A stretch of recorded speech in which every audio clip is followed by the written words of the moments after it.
PDI Perjuangan hari ini sadar bahwa dari waktu ke waktu jumlah petani di Republik Indonesia ini terus berkurang. Data menunjukkan bahwa pada Februari 2022, jumlah petani itu masih berada di angka sekitar 40 jutaan. Dan hanya dalam waktu 1 tahun, yaitu Februari 2023, itu datanya sekarang tinggal 38 juta. Dengan demikian dalam waktu 1 tahun, jumlah petani Indonesia berkurang 1,9 juta jiwa. Kalau kita melihat lebih rinci lagi, petani Indonesia itu didominasi oleh tingkat usia sepuh dengan kualitas pendidikan yang relatif rendah. Dan bahkan Bappenas mengkhawatirkan 20 tahun kemudian Indonesia ini akan mengalami krisis petani, bahkan tidak ada lagi rakyat Indonesia yang mau berprofesi sebagai petani. Mengapa? Karena pertanian itu diidentikan dengan sesuatu yang kuno, kotor, tidak memiliki masa depan, dan tidak menjanjikan kesejahteraan. Tetapi atas dasar kesadaran ini PDI Perjuangan melihat bahwa sebenarnya masa depan Republik ini itu ada di pertanian. Terbukti COVID-19 yang menghantam dunia, bahkan juga termasuk Indonesia, hanya satu sektor yang bisa bertahan hidup, bahkan kemudian melesat, yaitu adalah sektor pertanian. Dan ketika kita bicara tentang Indonesia yang memiliki 270-an juta penduduk, tidak bisa kita menyandarkan pangan pertanian ini pada komoditi impor. Dalam konteks itu kemudian regenerasi petani, menghadirkan petani milenial, ini perlu sebagai upaya untuk mempersiapkan generasi baru di bidang pertanian.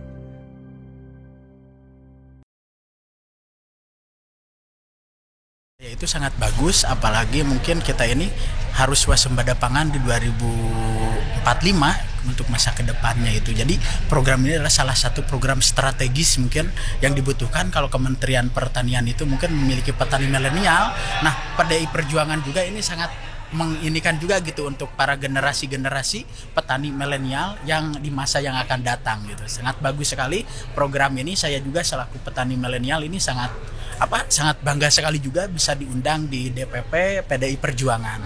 Sangat bagus karena dengan adanya petani milenial otomatis kan kemajuan masa depan pertanian terjaga. Nanti kalau nggak begini kan lama-lama pertanian itu akan punah. Kami tentu dari sisi Duta Petani Milenial dan Andalan yang lahir di Kementerian Pertanian dan banyak dibimbing oleh Kontak Tani Nelayan Indonesia, tentu menghadiri undangan yang diarahkan kepada kami, dan tentu ini menjadi suatu kehormatan kami diberikan ruang oleh PDI untuk bagaimana berbicara regenerasi petani milenial selaras dengan program PDI terkait dengan regenerasi petani milenial itu sendiri. Dan tentu ini menjadi hal yang patut kita pikirkan bersama-sama ya dengan regenerasi petani milenial ini. Apalagi kita menghadapi bonus demografi yang kebanyakan lahir anak-anak muda di tahun 2045. Kalau kita tidak persiapkan dari sekarang, ya tentunya kita akan mengalami ada yang namanya lost generation. Nah, dengan hadirnya acara ini, tentu ini menjadi bagian dari dukungan petani milenial disiapkan dari sekarang untuk tentu menggapai pertanian di masa depan. Menurut saya sangat bagus gitu ya, bahwa saat ini memang isu regenerasi petani itu cukup perlu kita perhatikan, bahwa pertanian kita ini 80% didominasi oleh usia non produktif, yaitu 45 tahun ke atas, sehingga perlu adanya regenerasi petani. Dan kami menyambut baik program yang diluncurkan oleh PDI Perjuangan tentang program yang berpihak dengan petani-petani milenial. Semoga ini bisa berjalan dengan baik dan banyak tercipta generasi-generasi muda yang ingin terjun di sektor pertanian.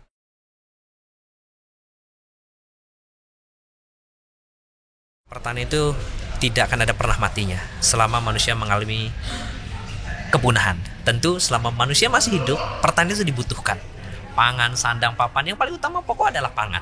Kita tidak bisa makan paku, tidak bisa makan batu, tidak bisa makan sesuatu yang ya kita masih dibutuhkan gitu. Dan ini 272 juta jiwa yang ada di Indonesia. Dan tentu generasi petani saat ini masih didominasi oleh, mohon maaf, yang tua. Nah, oleh karena itu memang kita perlu regenerasi petani milenial. Jadi bagi anak-anak muda, tidak ada alasan kalian untuk tidak turun di sektor pertanian, karena sudah ada banyak bukti para petani milenial lainnya yang berhasil di sektor baik itu hortikultura, peternakan, perkebunan, dan lain sebagainya.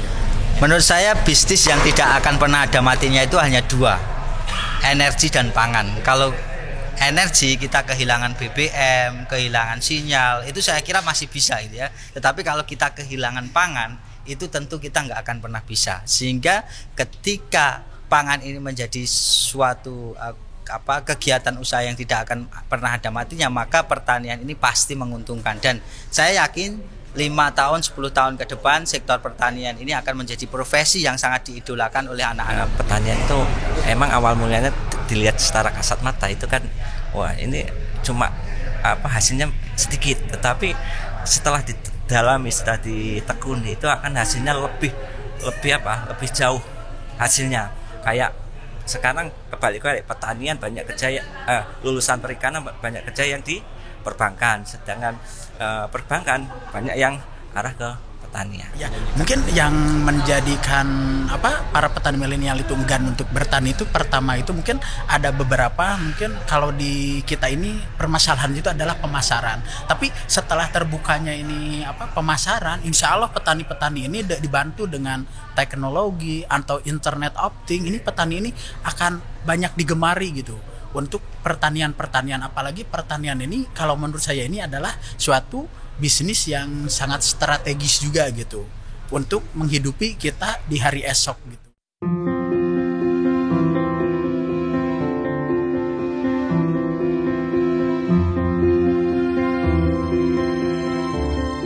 Dengan modal tekad, passion di bidang pertanian, mereka hari ini kemudian bisa menghasilkan pendapatan skala ekonomi yang sangat menjanjikan. Saya ingin sampaikan bahwa pertanian adalah masa depan Republik Indonesia. Bicara pangan, bicara pertanian, berarti bicara kualitas manusia Indonesia. Pendiri Republik ini, Bung Karno telah mengatakan bahwa bicara pangan adalah bicara hidup dan matinya sebuah bangsa. Karena itu Indonesia harus betul-betul bekerja, berorientasi mewujudkan kemandirian pangan, dan bahkan yang utama adalah mewujudkan kedaulatan pangan. Maju terus PDI Perjuangan, wujudkan kemandirian dan kedaulatan pangan. PDI Perjuangan menempatkan persoalan pangan sebagai isu ideologis. Bung Karno berpesan bahwa berkaitan dengan mati hidupnya suatu bangsa adalah pangan. Pangan juga berperan penting di dalam membangun generasi Indonesia agar terpenuhi gizi dan proteinnya dengan berbagai sumber pangan yang bervariasi. Pangan menentukan masa depan bangsa karena berkaitan dengan tujuan negara untuk memajukan kesejahteraan umum, mencerdaskan kehidupan bangsa, dan membangun kedaulatan bangsa dalam menghadapi persaingan dengan bangsa-bangsa lain di dunia. Bagi PDI Perjuangan, pangan juga melekat dengan falsafah politik pembebasan. Karena itulah persoalan pangan harus selalu dilihat secara ideologis, secara teknokratis, hingga ke aspek detail teknis yang dijabarkan melalui kebijakan kedaulatan pangan nasional. PDI Perjuangan mencita-citakan agar ke depan seluruh keanekaragaman dan kekayaan sumber pangan, baik dari darat maupun laut, dapat menjadi salah satu lambang supremasi kepemimpinan Indonesia bagi dunia.